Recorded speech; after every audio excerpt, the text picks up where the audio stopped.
Good day, everyone, and welcome to another Live with Kevin, during which I have a fabulous guest who I'll introduce to you in a few minutes. But before we get there, I'm so glad you're here. And so the best thing that you can do to start is to say hello.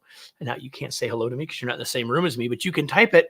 Whatever social platform you're on, you can use that comment section to say hello and tell me where you're located. I'd love to know where you are. Typically, we have guests, we have listeners from around the world at one time or another. I probably counted 30 or 40 countries over time. Would love to know where you're from, even if you're in my backyard in Indianapolis. So please do that. And there's another reason I want you to do that. I mean, part of it's for me just to have a clue of who's out there. But the other reason, and maybe the more important reason, is that I want you to imagine that you're joining my guest and I around a table for a cup of coffee. And if you were doing that, even if I was the one interviewing the guest, if you had a question, you'd ask it, right? If you had a comment, you'd share it. If you had an idea, you would offer it, because it would make a better, richer, more valuable conversation, not just for you, but for us. And I hope that you will do that here. And when you do that, you'll get more out of this conversation, but you'll also help make this a better podcast, because you can see up over my shoulder that eventually this will be an episode of the Remarkable Leadership Podcast, if you didn't already know that. So I hope that you will engage with us for the next little bit. And I am confident that you're going to love this conversation. So now I'm going to do the intro to the podcast itself. Marissa, this is for you in 3, 2, 1. The implications of AI and intelligent machine. Let me do that again, everybody. Marissa, this is take 2 in 3, 2, 1. The implications of AI and intelligent machines seems large, but do you know what they are? Like, what if we had a skilled and wise person that could tell us about those implications, what those implications are for us as individuals, for our work, for our businesses, and for society? And what if the future could be both scary and exciting?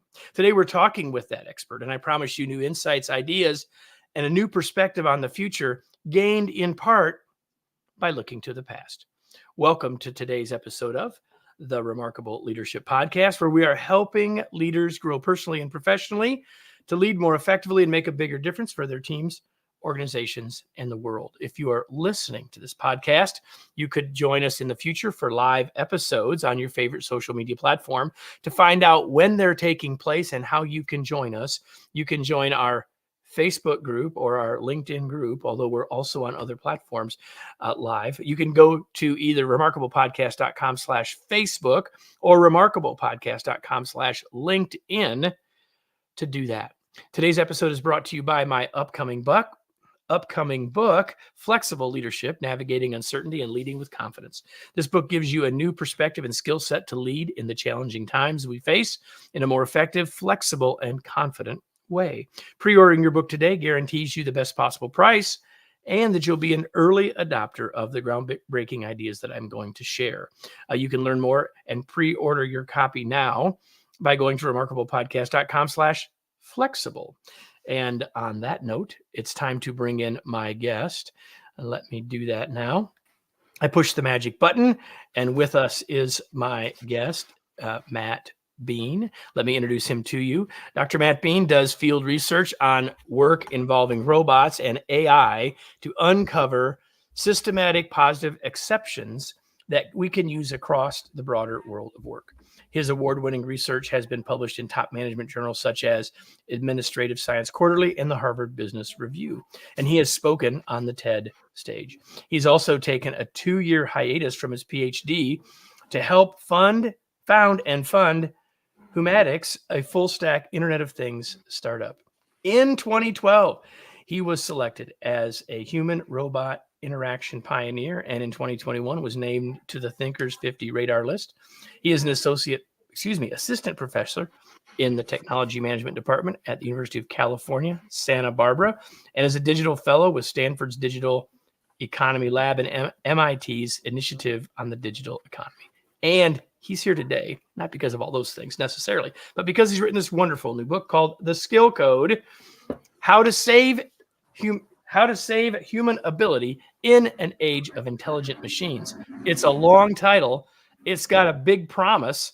And Matt is our guest. Matt, Thank you for being here. It's a pleasure to have you. Kevin, I am delighted to be here, really. So, the question I often start with, I'm going to start with again today, is like, tell us about your journey. Now, because I know a little bit from reading the very beginning of the book, I know a little bit about how you might answer this, but like, you didn't wake up when you were 7 and say, I'm going to become an expert in intelligent machines and AI and robots. I mean, maybe you did, but I'm guessing not. Like, how do you end up here? Like, how do you end up doing this work in really short form? Like, sort of what's the seminal path here? Well, so I think the fair thing to say is if you reran this universe 1 million times, there's probably be 7 of them that I'd end up doing what I'm doing right now. So I'm not a straight arrow kind of guy. My career, my work in many ways is just sort of typical checkerboard career kind of thing. And so the honest answer there is I'm one of those lucky bombers that came back from the bombing run with a bunch of holes in the wings and that you get to study to figure out how to do stuff. So luck, fair part of the answer. But there's a sort of initial vectors part of the story. Like I'm constituted to pay attention to the stuff I'm paying attention to story. I can tell that briefly. That is actually up in the first chapter of the book. And then there's this sort of, once I started my doctoral research, how did I hone in on this specific question of skill and so on story? That one sounds better, looks more professionally appropriate. It actually relates to the next question I was going to ask you, which is, so you're a robotics guy, you're an AI guy, and we all sort of know like there's learning in there, but like I could take this book and say, there's like 2 books here. Like you could read the first half of this book and care nothing about AI, intelligent machines, the future of work. You could read the first half of this book, everybody, and not care about the rest of that and get great value, because where you start, and we'll go there in a bit, is super important. But I just want you to like help us all see why the big focus of this book is really about skills and learning when it's supposedly about AI. Yeah. Well, it's a slave serving 2 masters, really. But to fast forward, let me take you to the operating room, because this is the moment watching a surgical procedure where and before sort of seeing the surgical robot, that made me realize, boy, there's an important question here, and I'm going to go after it. So in the middle of a previous study at a hospital, one of the nurses who got to know me a little bit said, hey, this is like 3:14 in the morning. I was on the night shift there, and we had quote unquote nothing to do. I'm gathering data all the time, by the way. I just taking notes, but she's like, let me go show you this new thing we got. So I walk with her a couple hundred yards through a few double doors. She said, put on this mask. We walk in, the lights are off. She turns on the lights, and there 15 feet away was a 1,500 pound 4-armed something. Look, I knew it was a robot right away. She was saying the word robot probably 2,000 times walking down the hall. And then she said, and I looked left, and she said, that's the control console over there for that thing over there. And the control console probably also weighed about 1,000 pounds. And you obviously put your face in a 3D viewing console with 2 lenses. You got these 2 hand controllers, there's foot controllers on it. And so right away I thought, oh, this is what I'm going to study for my dissertation. I hadn't even gotten there yet. I was like a year into my doctoral studies, maybe 2. And I knew right away the main reason, which this doesn't always happen, but I looked at that and I went, I bet how you learn how to do that thing is real different from how you learn how to do the old-fashioned method of doing surgery. Don't worry, folks, I'm not going to get graphic. Big incision, scalpels, retractors kind of stuff. If you've ever watched MASH, you got all you need for this particular. Yeah, I've watched a lot more than MASH. And God, boy, I got to say, I've watched, I don't know how many hundreds of procedures in the operating room with a laptop on a table, tapping as fast as I could about what the heck's going on here, and trying to mix open and traditional surgery and robotic surgery. But bottom line, that hypothesis turned out to be correct. I started that study, and within 2 weeks, well, honestly, 5 minutes, but 2 weeks, I had enough data across 5 of the best teaching hospitals that money could create in the United States, and saw right away that nobody seemed to be learning much of anything The residents who were there to be learning how to, who were there to learn how to do surgery were not getting up to bat. They would show And up in the operating room and and the everyone surgeon. figured they're the young people. They're going to be the experts. It's like the expectation when they leave is they're going to be golden. Yeah. So Am I this is right? when yes. Well, in fact, legally, they are golden. They are declared to be fully competent by the end of their surgical residency. And they go off to a hospital and they get patients and a robot to work with. And they're supposed to get ROI for that robot. And so they're going to start to book patients on that robot. And what I knew for certain with rich data was that was not happening. They weren't even getting a chance. So the robot itself, in many ways, I've since discovered, is very typical for intelligent technologies in that it allows a single expert to do more, better, or faster by themselves, or with much less help from someone who's trying to become that professional or that expert. That's the expert loves that. Surgeons loved this tool because they could control and do the whole thing faster and better themselves. Trainees are slower and make more mistakes. If I don't have to involve that person, I'm going to get better results from this patient in the short run. The patient loves that. The hospital loves that because that's more productivity per unit time, right? So it's better ROI. Bottom line, nobody really sticks up for the trainee. The trainee's just trying to do their best to learn this new thing. And some of those unintended consequences, right? Like the surgeon's nobody not planned for trying it. to not let the intern be No, good. in It's just not fact, what they do. you can see in the original paper I published, almost every single surgeon knew damn well what was going on. They wanted to give that trainee control of that robot to get practice. But always the choice was, okay, when is the right time for me to introduce more delay and mistakes into this procedure? And it's optional. I'm going It's to make an optional. aside right here for all of you listening who, you might not even know why you are here. The point that Matt just made is just as true for the age-old challenge of delegation. Like, when do I like? It's never the right decision in the short term. Yeah, But it's always the right decision in the long term, right? Well, and here's actually there's a structural change. It's not about decisions. So let me rewind you or sort of side by side, 50 feet away in another operating room, the same procedure, a nephrectomy, which is removing a cancerous kidney. That's going on 100 feet away in another OR, old-fashioned method, scalpels, incisions, and so on. It's not a decision that leader or that manager or that expert can make to not rely on that apprentice. It takes 4 hands to do the job. So it's mandated by the structure of the work. It's not even something that expert would contemplate. They don't have a choice. And so what that means is participation and learning by doing is mandatory. It's built into the way the work is designed and the tools that are available. And so always an expert, if they can, trust me, the right decision is, let me just dial back this kid a little bit because they're flailing, like on whatever the problem is. And I'll find a way to help them get involved. But if it's up to that person, their willpower, they're being aware of it, they're being willing to take a personal or professional risk in favor of involvement, you can predict they're going to default towards productivity over learning. It's just that the way humans have designed work up until recently mostly favored this very interdependent collaborative interaction. So the leader gets some choice, the expert gets some choice, but not a ton. And that's how we all got ahead.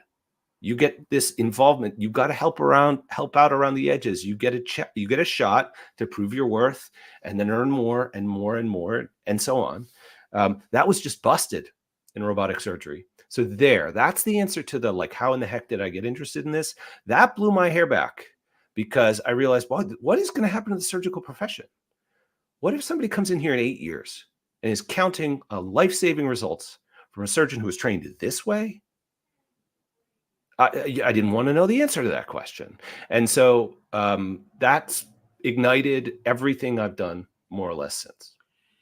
And I promised in the open that we would go back to go forward, and you've hinted at that already. But do you want to say more about sort of the way we've learned for the last, I think you say 160,000 years?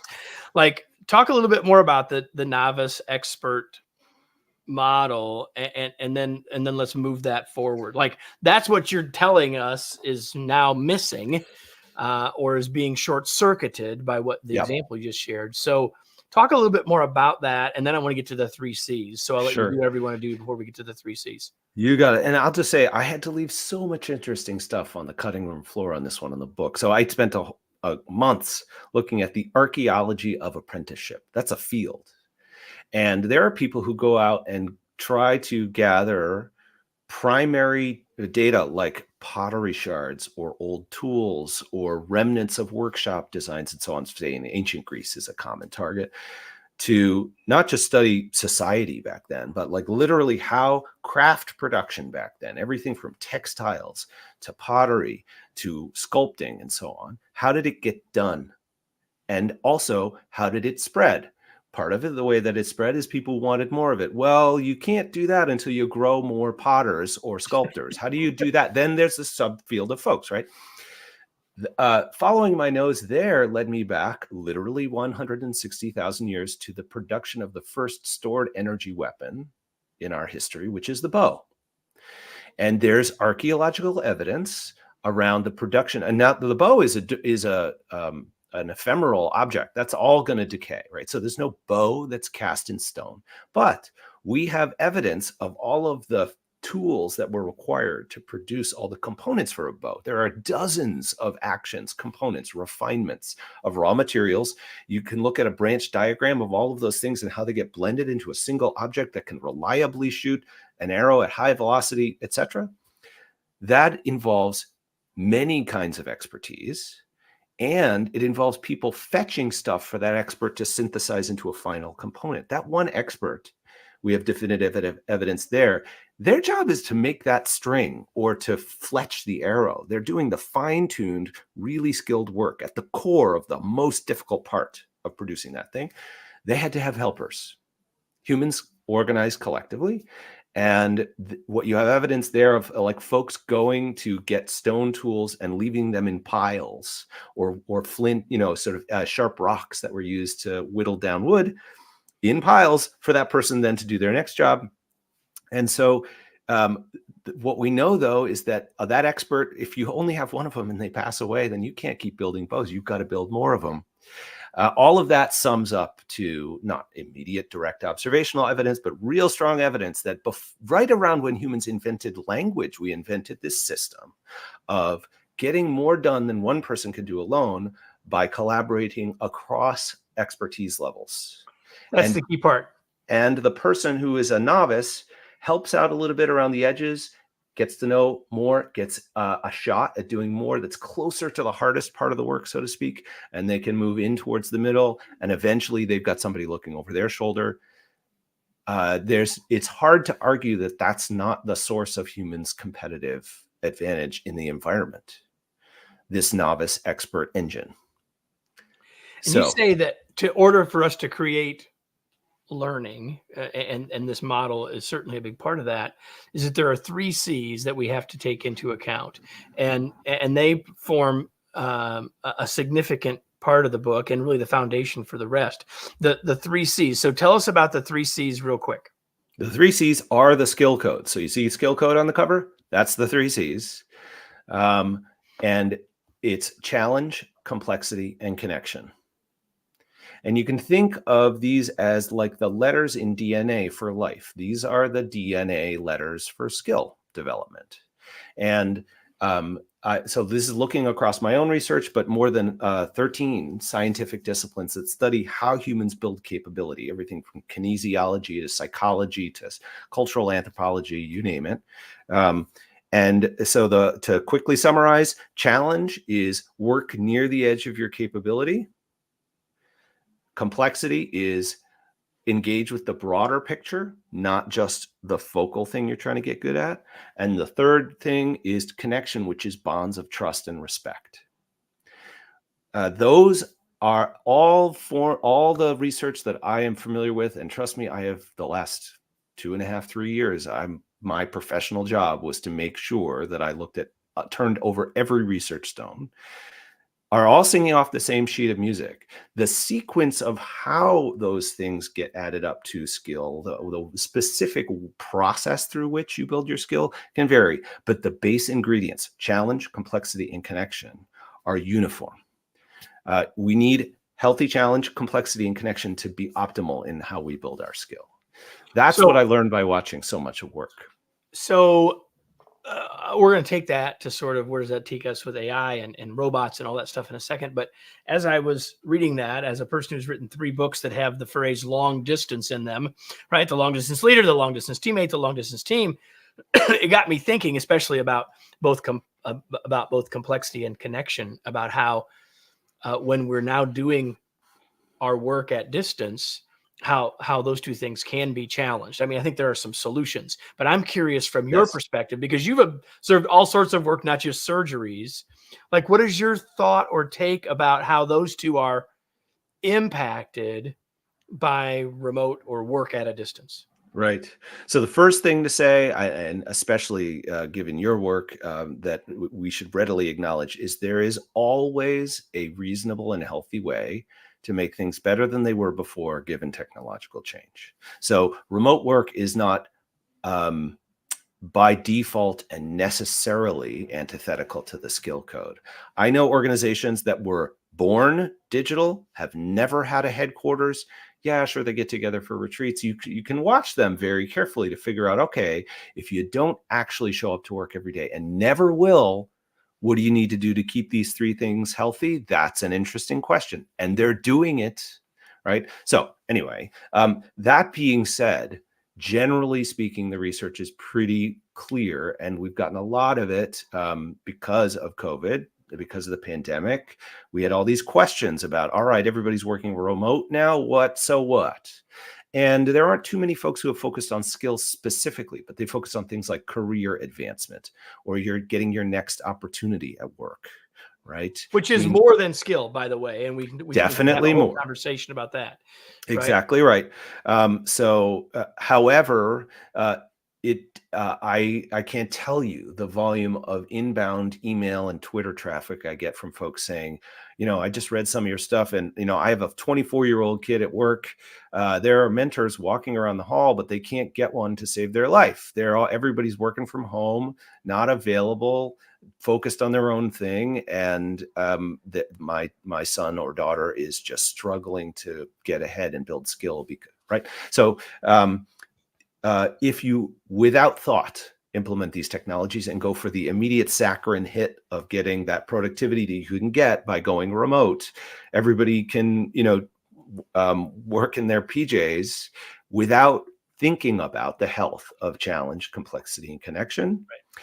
Then you're just you're sacrificing learning on the altar of productivity. So I'll just say that the most recent research I read this week said, and for those of you that are listening to this later, in the middle of June of 2024, is that only 31% of organizations in the U.S. Are fully back in the office, which means 70%, 69% of people are doing some form of remote, either fully remote, but way more some version of a hybrid. So the one comment that I would make is, and I've been saying this for a long time, but it applies to skill, not just collaboration. It applies to connection and complexity, not just to collaboration, is the days that we're together have to be different than the days when we're not. Like when people would say, well, like, why do I have to come in the office? I'm doing exactly the same thing. I'm like, if that's really true, you don't need to come back in the office. What we have to do is figure out how to get these pieces back in to where we're headed. But Matt, we can't you and I could have the whole conversation on any one of these 3 C's. I think and so. It would be very useful, interesting, and valuable. But I look at the clock and I know that I want to get us to some of the stuff that, I opened up by saying you're like the expert on robotics stuff. Like we got to go there. And I promised it in the open, like knowing these 3 C's and knowing from your opening example that these new capabilities, these new technologies that we have available to us can interrupt 160,000 years of learning process. Like, what should we do about, like, we could have a Yeah. whole conversation about the threats of this, but I'd Yep. really like to say, like, okay, but what can we do? Like, What what to do. advice do we have? Do you have here? I'd like you to talk about that a little bit. Sure. And I'm going to even strengthen your opening salvo there, which is to say, it's not that they can threaten that 160,000-year-old school. It's happening. You should expect it. That is the predictable thing going on, status quo right now. The exceptions are extremely rare. I've studied now primary data on more than 30 kinds of work, different parts of the economy, different technologies, and so on. This many of them, I'm holding up one finger, I found where accidentally skill development improved because we introduced an intelligent technology into that kind of work. In all other cases, all of the other data shows we're taking that productivity deal at the expense of novice involvement. So it's not a may. This is what is happening on the ground around you right now, whether you're noticing it or not. It might not be, in which case, boy, oh boy, you're in an interesting situation. So let's put that to the side. Okay. Talk about what to do. So number one, this is going to sound, I'm just going to say it, it's ridiculously self-serving. Read this book, because what it gives you is the orientation on what a healthy solution looks like in the abstract in the first place. That's the job I've been on about for 4 years, which is to say, okay, fine. I go about trying to study positive exceptions to this trend. My job is to find those positive needles in a haystack with scientifically, not accidental, not sort of journalistically, but like, okay, a practice that seems to be working in very many different conditions with people who are not talking to each other. That's interesting. That's a finding. So what I have found through all those studies is this skill code. I found practices that work locally in one profession, another, in one industry, one kind of work, one technology, but they're all fighting for the same 3 things. And these are the core of your solution locally. Take those 3 C's, look at your situation and say, where are they in healthy supply? I give you a 10-point checklist for each of them in the book. And you are, and I have a whole chapter on how to do this examination and what to do, how to put it to work. It's called Reworking the Skill Code. Bottom line, you are now empowered with a new set of lenses to go look at your remote. Let's just pick remote work since we were talking about it. Sure. Fine.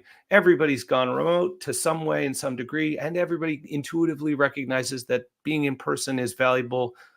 And we all took it for granted before. What about it is valuable? How can we do it differently? Now you can take those 3 C's, look at what you're doing and say, where are we? Do we have healthy challenge? Where do we have healthy complexity? Where do we have healthy connection? And how can we scale that? So it's sort of grow from what's working orientation. The other is, where are they unhealthy? And what can we do about that? So you can go either way. But that's the first basic, I don't want to skip by it. That's the main gambit. Now, there's some other stuff we can do to be much more, we can be craftier than this. There's a few levers we can pull that will have disproportionate effect. But first, I'm just going to go straight to leadership. Leaders have a wildly disproportionate role to play here because they are in the position to make resource allocation decisions and set tone and culture in organizations. And the minute that a leader decides that, it is not necessary for us to sacrifice skill development on the altar of productivity. We might have to sometimes. Let's be real and honest about it. Maybe there are trades to be made, but if you assume it's not necessary, then you can tell everyone that in your organization and say, hey, look, we might have to take this deal some of the time, but we are by default taking it way too much, and I'm on the hunt for ways that we can have our productivity and skill at the same time. And in fact, have both be better than they could have been otherwise, because we're pursuing both. Wouldn't that be interesting, folks? Folks are going to look at you like you have 2 heads, but they always do that to leaders anyway. You're trying to create a new future that folks haven't quite seen before, and get them enrolled in doing something that's different than the status quo. This is just a different version of that. That's exactly So you can turn to a vendor and tell them, hey, we're about to buy 20,000 Copilot licenses from you. How can we implement that in a way that improves our productivity as a firm, and that for each individual user, by the end of the day, they're left with more skill, career and firm enhancing skill than they had at the beginning of the day? And Microsoft, I don't know what their reaction would be, but I wouldn't be surprised if they went, huh? Right? It doesn't seem like they're selling that right now, but they could. And maybe as a leader, you can nudge them that way and say, well, yeah, take an extra week, work it into your proposal, see what you can do for us. So let me just make a comment here about that, because I love this part of the conversation, Matt. And the comment that I want to make is, many of you who are listening are not leaders in the C-suite, and I don't want you to be saying, yeah, that's what our CEO needs to be doing. That's what our CTO needs to be doing. I'm suggesting you can make some of those calls on your team. Like, there's a macro culture and there's a micro culture of your team, and some of those decisions are probably somewhat out of your hands, or your range of your degrees of freedom are fewer. But making the choice between productivity and skill building, and in part, does fall to you. Don't ignore it. Amen. And this runs from, let's forget leaders for a moment. Let's just say you're an individual contributor. And I don't mean just there. That's the engine for what makes an organization work. I have a post I wrote for my Substack in October of last year called "Don't Let AI Dumb You Down," and that's oriented towards you, individual or leader of a small team, which is just, and it basically shows through data, if you use this stuff out of the box without modification or thought, you are going to steadily and slowly lose skill over time, and you won't notice it. Be careful. And yet there are ways that you can personally, just yourself now, I'm just talking about you, individual writer or HR rep or, line worker, you can go into the settings on these systems and tweak them so that they treat you differently. And for instance, and I show you exactly how I do this for myself, so that I've learned more stuff just by using these systems than I would have otherwise. You can go in and tweak them so that at the end of each session, it'll say, by the way, you seem interested in this. Are there any other human beings within arm's reach that you might reach out to and connect with who are also interested in that thing? Or are there any, I'm interested in rocket launches here in Santa Barbara. We've got Vandenberg Air Force Base nearby. That's where the SpaceX launches some of its missiles. I love watching that stuff. It's so super cool. And I wanted to predict when they would land their boosters back on the ground, because that's stunning to watch. My wife and I grow up and drive up there and watch them sometimes, but it's hard to predict. So I was trying to write some software to do that. I'm not a software guy, by the way, but now I am. All of us are. But now that I've configured the system this way, at the end of a session where I'm asking for a little code, it'd say, is there an enthusiast group locally that you might connect with rather than just me? Right. Because you can get into an isolated bubble with these technologies and not build your capability and connections with other human beings. So anyway, a local manager of even just one team can make that into a collective exercise. Let's together look at this thing, figure out where it's useful, where it's not. And it doesn't have to be AI. It can be any other intelligent technology. Right. And then let's together build our best practices locally so that we're getting our productivity and our skill. I love it. There is a ton of stuff that I would love to chat with you about that we don't have time to do, but I'll ask this sort of open-ended question before we go in to the final part of our conversation. Is there something I didn't ask that you wish I would have or thought I would have? No, neither one of those. I'm having a great time. Okay. I can think of plenty of things to talk about. Don't. Yeah, me that's too. different. That's different than your question. Me too. No. Fair enough. Okay, so we are going to shift gears then, and I'm going to ask you this: what do you do for fun besides watch rocket launches and landings? I watched one last night. I got to say, so seriously, this is one of the things I do for fun. They're happening about once a week now, once every week and a half.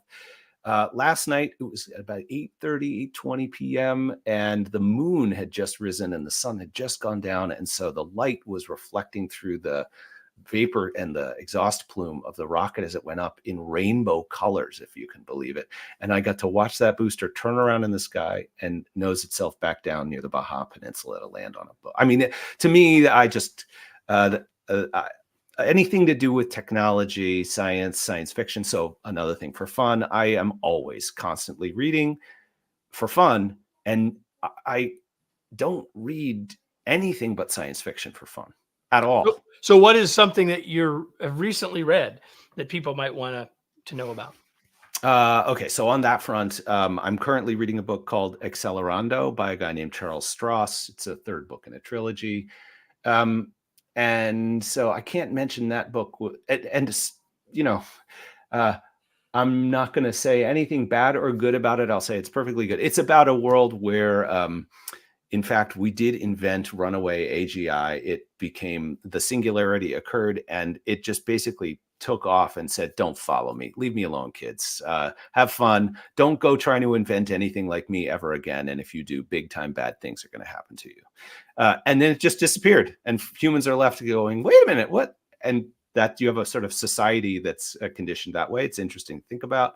But another one I cannot let the conversation go by without recommending. It's like in the last, I'd say 10 years, the book that is, it's not AI. Don't get ready thinking you're going to go find an AI book here, but it's a science fiction book that I value this stuff because it really twists my brain around. It gets me to imagine things that human beings have never imagined before.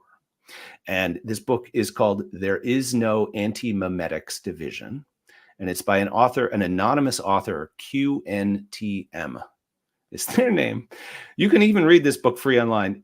It will, if you don't hate it, boy, oh boy, it's going to twist your brain into pretzels getting through that book. It's fantastic. So there's that. Of course, I produce words and read words about research and social science and technical stuff about AI and robotics constantly. So I've opened tabs on that front. What am I reading right now to window juggle? An article on the BBC called AI Took Their Jobs. Now they get paid to make it sound human. It's about a writer's room at a journalistic outlet online and what it's like now that AI has been implemented with detailed data. Really interesting. Matt, now the question that you most wanted me to ask probably from the very beginning, which is how can people learn more about you? Where do you want to point people? Obviously, I'm going to hold the book up for those that are watching. Sure. Where can they get the book? Any of those things? Right. First thing to say is that book that you're seeing right there, folks, the first chapter of that is available for free to you right now at remarkablepodcast.mattbeane.com.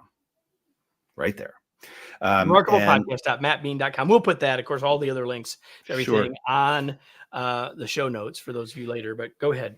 And I mentioned a Substack that I've got, which I've taken a little hiatus on just because I'm publishing lots of articles about the book now, but I'll be heading back to it shortly. That is also available at mattbeane.com. So if you go to mattbeane.com, you will see not only the book, you can order from there, you can learn more, but the Substack is there. Anything and everything to do with this book will be there. So that's this clearinghouse, basically, the spot to go.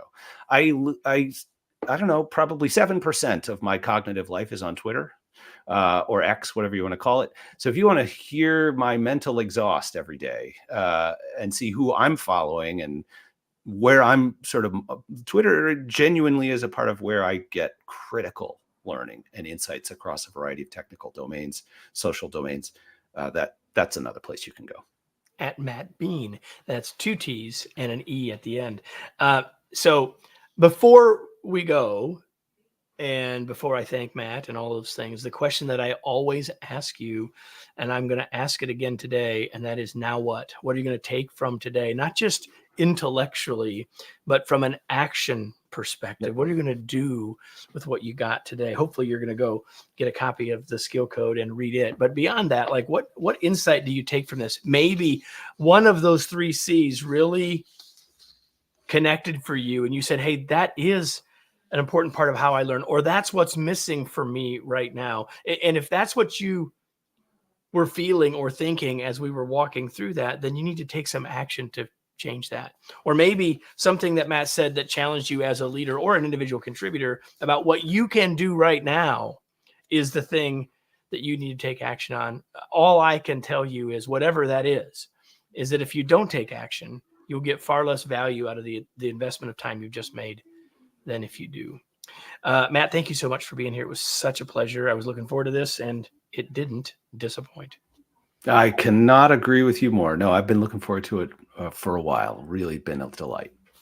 And everybody, if you found this to be useful and enjoyable, especially if this is your first time, make sure you subscribe wherever you're watching, whether it's on a social media channel or whether it's on whatever podcast platform you're listening from. Make sure you're subscribed. Make sure you let somebody else know, and make sure you come back next week, because we'll be back next week with another episode of the Remarkable Leadership Podcast.